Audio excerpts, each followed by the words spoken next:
بسم اللہ الرحمن الرحیم وعن ابی ہریرۃ رضی اللہ تعالی عنہ قال قال رسول اللہ صلی اللہ علیہ وسلم المؤمن مألف ولا خیر فی من لا یألف ولا یؤلف او کما قال رسول اللہ صلی اللہ علیہ وسلم۔ سرکار دو عالم رحمت للعالمین شفیع المذنبین سید الانبیاء والمرسلین حضرت محمد صلی اللہ علیہ وسلم کی عظمت کو،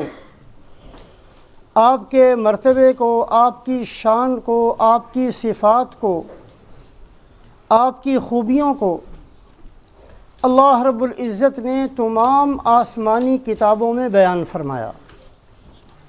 تمام صحیفوں کے اندر آپ صلی اللہ علیہ وسلم کی عظمت کو بیان کیا گیا۔ جتنے انبیاء علیہم الصلوات و تسلیمات تشریف لائے ہیں،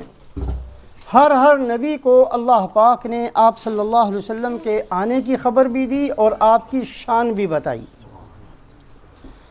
قرآن پاک کے اندر بیسیوں سینکڑوں آیات شریفہ ایسی ہیں جس میں آپ صلی اللہ علیہ وسلم کی عظمت کو اور شان کو اللہ بیان فرماتے ہیں۔ سب سے پہلی جس عظمت کو، جس خوبی کو، جس صفت کو اللہ نے قرآن میں بیان فرمایا ہے وہ ہے اِنَّكَ لَعَلَىٰ خُلُقٍ عَظِيمٍ۔ سورہ قلم ہے،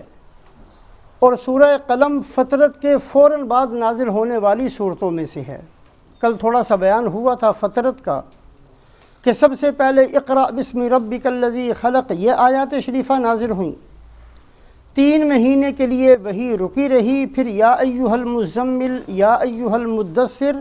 اور نون والقلم وما یسطرون، یہ صورتیں اللہ پاک نے نازل فرمائیں۔ تو سب سے پہلے آپ صلی اللہ علیہ وسلم کی جس خوبی کو اللہ نے بیان فرمایا ہے وہ ہے اِنَّكَ لَعَلَىٰ خُلُقٍ عَظِيمٍ۔ اے محمد صلی اللہ علیہ وسلم، آپ بہت بلند اخلاق والے ہیں۔ رسول پاک علیہ السلام کے اخلاق اتنے عظیم اور اتنے بلند ہیں کہ آپ صلی اللہ علیہ وسلم جیسے اخلاق انبیاء علیہم الصلوات و تسلیمات سے بھی زیادہ اللہ پاک نے رسول پاک علیہ السلام کو اخلاق نصیب فرمائے۔ اِنَّكَ لَعَلَىٰ خُلُقٍ عَظِيمٍ۔ حدیث پاک کے اندر آتا ہے کہ جب بھی کوئی آدمی رسول پاک علیہ السلام کی خدمت میں آیا کرتا تھا، دیہات کا رہنے والا ہو، سیدھا سادہ آدمی ہو، غریب ہو، کنگال ہو، فقیر ہو، کہیں دور سے آیا ہو، کوئی جان پہچان نہ ہو، اور جب بھی آ کر کوئی آدمی رسول پاک علیہ السلام سے خطاب کرتا، آپ کو بلاتا، تو آپ صلی اللہ علیہ وسلم ہمیشہ لبیک کہہ کر جواب دیا کرتے۔ کسی بندے کو بھی اس کے علاوہ جواب نہیں دیا، لبیک کہہ کر۔ کتنی تواضع کے ساتھ جواب ہے، لبیک کہہ کر رسول پاک علیہ السلام جواب دیا کرتے۔ اور حدیث پاک کے اندر آتا ہے کہ جب بھی کوئی آدمی، خواہ وہ کوئی بھی آدمی ہو، کتنا ہی دور سے آیا ہو، کتنا ہی وہ دیہاتی ہو، کتنا ہی وہ ان پڑھ ہو، جب رسول پاک علیہ السلام کے ساتھ مصافحہ کرتا تھا تو آپ صلی اللہ علیہ وسلم اس کا ہاتھ نہیں چھوڑتے تھے، یہاں تک کہ وہ خود پہلے اپنا ہاتھ الگ کرتا۔ اس طریقے سے رسول پاک علیہ السلام کی عادت شریفہ تھی۔ اگر کوئی آدمی آپ صلی اللہ علیہ وسلم سے کلام کرتا، بات چیت کرتا، تو آپ صلی اللہ علیہ وسلم کی عادت شریفہ گردن ہلا کر جواب دینے کی نہیں تھی، بلکہ پورے کے پورے متوجہ ہوتے۔ اگر ان سے بات کرنی ہے تو بالکل اس طریقے سے، ان سے بات کرنی ہے تو بالکل پورے جسم کے ساتھ متوجہ ہو کر رسول پاک علیہ السلام کسی سے بھی کلام فرمایا کرتے۔ بے شمار بہت عظیم، بہت بلند اخلاق ہیں رسول پاک علیہ السلام کے، اور آپ صلی اللہ علیہ وسلم نے اپنی امت کی تربیت بھی اس طریقے سے فرمائی کہ یہ امت سب سے زیادہ بلند اخلاق والی امت بن جائے۔ حدیث پاک کے اندر آپ فرماتے ہیں ان اثقل شیء یوضع فی المیزان خلق حسن۔ قیامت والے دن جب میزان کو قائم کیا جائے گا اور اعمال کو تولا جائے گا تو سب سے وزنی جو عمل ہوگا وہ اچھے اخلاق ہوں گے۔ سب سے زیادہ وزن اچھے اخلاق کے اندر ہوگا۔ تو رسول پاک علیہ الصلاۃ والسلام جیسے خود عظیم اخلاق کے مالک ہیں، اپنی امت کو بھی بہترین اخلاق سکھائے، اور جو سمجھانے کا سب سے بہترین انداز ہوتا ہے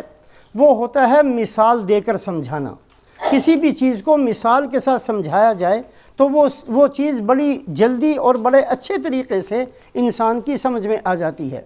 کتنی مثالیں دی ہیں آپ صلی اللہ علیہ وسلم نے ایک امتی کے بہترین اخلاق والے ہونے کی، کہ ایک امتی اس کو کیسا ہونا چاہیے۔ کہیں تو آپ صلی اللہ علیہ وسلم فرماتے ہیں کہ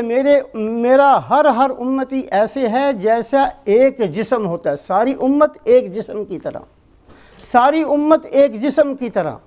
اور فرمایا کہ اگر پورے جسم میں سے کسی بھی حصے کو تکلیف ہوتی ہے تو اس کا احساس سارے جسم کو ہوتا ہے۔ انگلی کے اندر اگر زخم آ جائے اس تکلیف کو پاؤں بھی محسوس کرتا ہے، دل بھی محسوس کرتا ہے، دماغ بھی محسوس کرتا ہے۔ تو آپ صلی اللہ علیہ وسلم نے اس طریقے سے اپنی امت کو مثال دے کر سمجھایا کہ میری امت ایسے ہے جیسے ایک جسم ہوتا ہے۔ اور کہیں رسول پاک علیہ الصلاۃ والسلام نے مثال دے کر فرمایا کہ میری امت ایسی ہے جیسے بنی ہوئی دیوار ہو، کل بنیان المرصوص یشد بعضہ بعضا۔ ایک دیوار کے اندر کتنی چھوٹی چھوٹی اینٹیں لگی ہوتی ہیں، چھوٹے چھوٹے روڑے لگے ہوتے ہیں، لیکن وہ ایک دوسرے کے ساتھ ایسے مضبوط ہوتے ہیں، ہر اینٹ نے دوسری اینٹ کو تھامے ہوئے ہوتا ہے، ہر اینٹ نے دوسری اینٹ کو مضبوط کیے ہوئے ہوتا ہے، اور وہ سارے کے سارے مل کر وہ اینٹیں اتنی مضبوط ہو جاتی ہیں کہ کتنا ہی وزن اپنے سر کے اوپر اٹھا سکتی ہیں، اور کتنی ہی سخت ہوا سے وہ گرتی نہیں ہیں۔ یشد بعضہ بعضا۔ اللہ کے نبی صلی اللہ علیہ وسلم نے اپنی امت کے اخلاق کی یہ مثالیں دی ہیں کہ میری امت کو اس طریقے سے ایک دوسرے کے ساتھ جڑا ہوا اور ایک دوسرے کے ساتھ ایسے ایک دوسرے کو ہاتھ پکڑ کر تھامے ہوئے ہونا چاہیے جیسے ایک دیوار کی اینٹوں نے ایک دوسرے کو پکڑ کر مضبوط کیا ہوتا ہے۔ یہ ہے میری امت کی مثال۔ اور ایک حدیث پاک کے اندر رسول پاک علیہ الصلاۃ والسلام فرماتے ہیں کہ قیامت والے دن جو سب سے پہلے جنت کے اندر جائیں گے یہ وہ لوگ ہوں گے جن کے دل پرندوں جیسے ہوں گے، پرندوں جیسے دل۔ اس کی تفسیر حدیث پاک کی محدثین یہ فرماتے ہیں کہ جیسے پرندہ ہوتا ہے اس کے دل کے اندر کبھی یہ خیال نہیں آتا کہ میں نے کسی کو قتل کرنا ہے، میں نے کسی کو بے عزت کرنا ہے، گھاس پھوس اکٹھا کر کے اپنا چھوٹا سا گھونسلہ بنا لیتا ہے اور اسی کو کافی سمجھتا ہے اور اسی سے اپنی زندگی کو گزار لیتا ہے۔ میری امت کو اس طریقے سے ہونا چاہیے۔ اور ایک مثال رسول پاک علیہ الصلاۃ والسلام نے دی کہ میری امت کی مثال ایسے ہے کہ قطعۃ من الذہب، جیسے سونے کا ایک ٹکڑا ہوتا ہے، سونے کا ٹکڑا اس کو آگ میں ڈالا جائے نہ اس کے اندر کوئی کمی آتی ہے، اس لیے کہ اس میں میل نہیں ہوتا جو جل کر ختم ہو جائے۔ سونا جو خالص ہوتا ہے اگر وہ 1 تولہ ہے تو وہ پگھلنے کے بعد بھی 1 تولہ ہی رہتا ہے، اگر وہ 1 کلو ہے تو پگھلنے کے بعد بھی کلو ہی رہتا ہے، اس میں کوئی کمی نہیں آتی، جلانے سے اس کا رنگ کالا نہیں ہوتا۔ اسی طریقے سے میری امت ہے کہ حالات کیسے بھی آ جائیں ان کا دل بھی اسی طریقے سے صاف رہتا ہے، ان کا ایمان بھی اسی طریقے سے مضبوط رہتا ہے جیسے سونے کا ٹکڑا ہوتا ہے۔ اور ایک مثال رسول پاک علیہ الصلاۃ والسلام نے اپنی امت کے اخلاق کی یہ دی کہ میری امت ایسے ہے جیسے شہد کی مکھی ہوتی ہے، اکلت طیبا ووضعت طیبا، کہ شہد کی مکھی کو دیکھو، کوئی گندی چیز اس کے پیٹ میں نہیں جاتی، وہ بہت اچھے طریقے سے پہلے اچھے طریقے سے دیکھتی ہے اور بہت ہی پاکیزہ اور بہت ہی صاف ستھری چیز کے اوپر جا کر بیٹھتی ہے اور پھر اس کے عرق کو اس کے جوس کو چوستی ہے اور اس سے وہ شہد بناتی ہے، جو اس نے کھایا وہ بھی پاکیزہ، جو اس سے نکلا وہ بھی پاکیزہ۔ تو میری امت کی مثال ایسے ہے کہ کبھی بھی نہ کوئی گند اس کے اندر جاتا ہے نہ کبھی کوئی گند اس کے اندر سے نکلتا ہے۔ اس کی زبان سے نکلے گا تو اچھی بات نکلے گی، اس کی نگاہ استعمال ہوگی تو اچھے طریقے سے ہوگی۔ اس طریقے سے رسول پاک علیہ الصلاۃ والسلام نے اپنی امت کے اخلاق کو مختلف انداز سے سمجھایا، چونکہ خود انک لعلی خلق عظیم آپ کی صفت ہے، سب سے بلند اخلاق والے رسول پاک علیہ الصلاۃ والسلام ہیں۔ اسی طریقے سے آپ نے اپنی امت کو سب سے بلند اخلاق والی امت بنانے کی کوشش فرمائی اور آپ صلی اللہ علیہ وسلم نے ایسی محنت فرمائی۔ آج جو حدیث پاک پڑھی گئی ہے یہ چند صرف 2-3 لفظوں کی ایک بہت چھوٹی سی حدیث ہے،